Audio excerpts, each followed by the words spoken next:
पर फुटपाथ पर क्यों निकालने का ये प्लान तो नहीं था पहले? अरे नहीं, पूरे देश से इनका जो खाली पिटवा डील है, अमेरिका का डील है। आप सतर्क हो जाओ, कटोरा लेकर के रोड पे जाना। अमेरिका की डील चलती है, सब पूरी जमीन की जो है हम लोगों को जो है बर्बाद करना चाहते हैं। हम लोग पूर्ण रूप से किसान किसान तो जो है किसान जब हम लोग सोच नहीं पा रहे हैं कि हम लोग घर कहाँ बनाएंगे। सारे प्रोग्राम हम लोगों के सारे जो है घर गृहस्थी का जो आज कई पीढ़ियों से जो हम लोग कैसे करेंगे, कैसे जिएंगे, कहाँ जाएगी पब्लिक, क्या खाएगी, क्या जिएगी।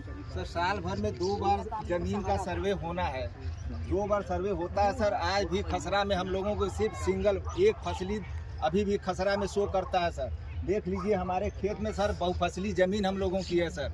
कहीं भी आप निगाह उठा कैमरा दौड़ा देख लीजिए, कोई खेत खाली नहीं है सर, 1 इंच भी खाली नहीं और है। हर 12 साल सर खेती सारी कोई फसल ऐसा नहीं जो कि हमारे यहाँ न पैदा होता हो सर। खत्म होता है, साग सब्जी से लेके सब चीज पैदा होता है सर यहाँ पे। सर यहाँ पर हमारे यहाँ चना है, मटर है, सरसों है, गेहूं है, गन्ना है, ये सब सभी फसलें यहाँ पर होती है।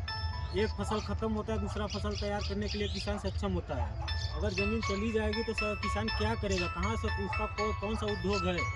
आप पैसा देंगे, पैसा तो सब दिन खाएगा नहीं।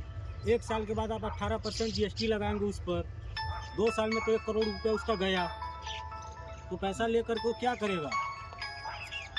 सर हमारे यहाँ अनेक प्रकार की फसलें उगती है, जिसमें दवा की कुछ फसलें भी हम लोग उगाते हैं, जो कि अपने जब कुछ छोटी मोटी रोगें होती है तो उसको इलाज के लिए हम लोग वो भी अपने ही इसी खेत से उगा कर करते हैं। हमारी फसलें दवा भी उगा लेते हैं अपने फसल में, इसलिए अगर हम लोग ये सब फसल दे देते हैं तो अनाज जाएगा, दवा का काम भी हम लोग नहीं कर पाएंगे। जैसे में सौंफ, मेथी, लहसुन, प्याज, हल्दी इत्यादि हम लोग उगाते हैं। और हमारे यहाँ बगीचे बाग है, जिससे कि हम लोग फल भी उगा कर खा लेते हैं, हमें किसी के पास जाना नहीं पड़ता है, हम लोग खा लेते हैं और इसी से हमारा जीवन यापन चलता है। अभी तो हमारे बड़े बुजुर्ग जो रहते हैं उनकी सेवा सत्कार हम लोग करते हैं, इसी के बलबूते हमारी पूरी रोजी रोटी चलती है।